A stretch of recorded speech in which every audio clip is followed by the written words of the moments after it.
We know the Boks named theirs yesterday, nice and early as they always do, and an unchanged 23. It's kind of like it's very rare at this level of Test rugby that that's the case after such a big physical, hard fought game that you can go unchanged again. So Rossi was clearly thrilled to be able to do so. It's a bit of a flex by the Box, really, isn't it? I would say that if Ireland weren't so befuddled by injuries and injury concerns, that maybe Razzie might have even changed things up. But it's a bit of a statement to be able to say, yeah, we played in the same test as you guys and we are unscathed. Meanwhile, you're down two of your starters from the weekend and possibly a couple more. It feels like, and I really don't mean this in a bad way, it feels like a bit of a dick measuring contest that the Box have just, they feel as though they've won. They've put it on the table, basically. It's like, here you go. Definitely, yeah. They're saying you haven't really left a scratch on us after that game, and that's not the case with Ireland. A lot of that is down to luck. Like it is lucky not to pick up any sort of injuries after such a game like that. But it's exactly what he wanted. He's talking about momentum. You know, they have a Portugal game to come after this, so you're going to see them rotate there and give opportunities.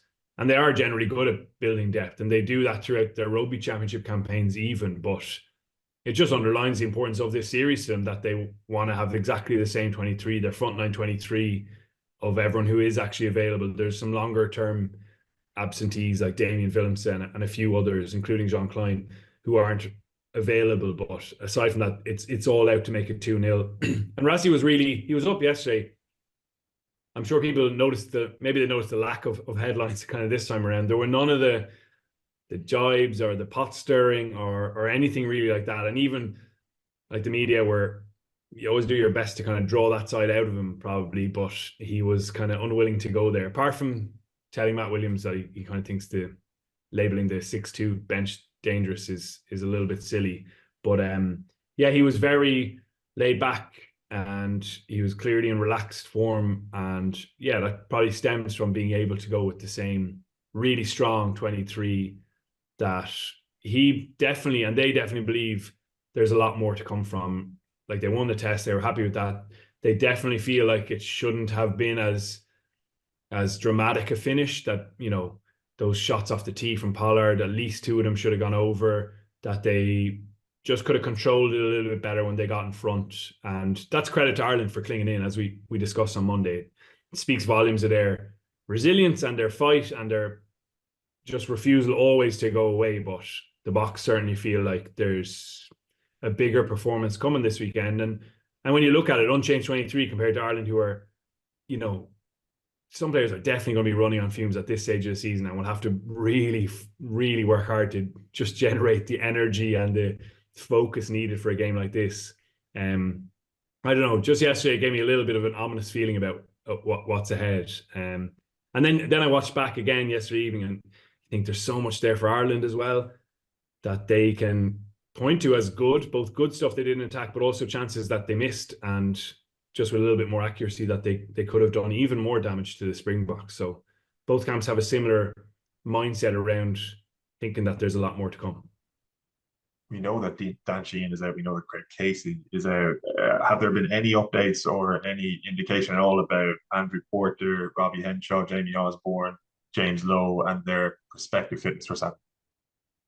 No, I'm heading up to Ireland training, and we'll see who's actually on the pitch and who's moving around with a bit of comfort, because on Sunday and Monday, apparently there was quite a few who weren't doing that, and they were really beaten up from the weekend, and those injury issues were obvious just seeing them around the hotel or whatever. So yeah, fingers crossed we go up and we see people moving around freely and looking good, because, you know, losing two starters to injury is really tough. And my sense is that Farrell will want some continuity as much as possible into this second test, and a chance for the team to learn from what happened last weekend and just make it better this time around. So yeah, we'll have an update from there, and fingers crossed that Ireland have recuperated a little bit. It's been a quiet, relaxing couple of days for them.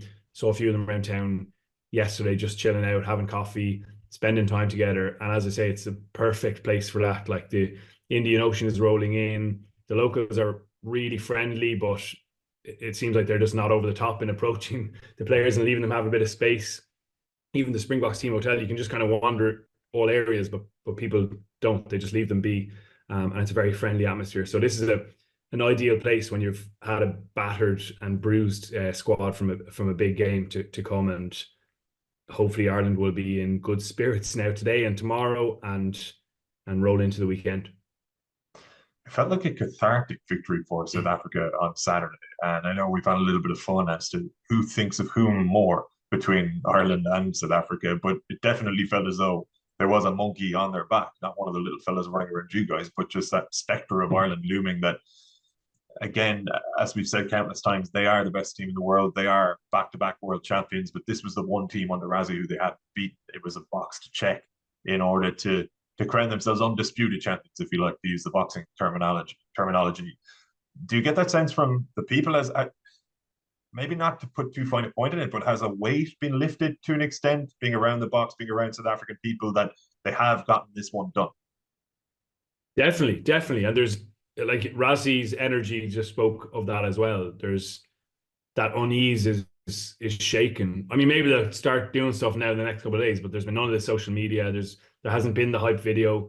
Maybe they'll do it again, but it doesn't feel like that's coming, and it doesn't feel as intense and edgy a kind of build up. Certainly the South Africans I meet, they seem more relaxed about it all. They seem relieved.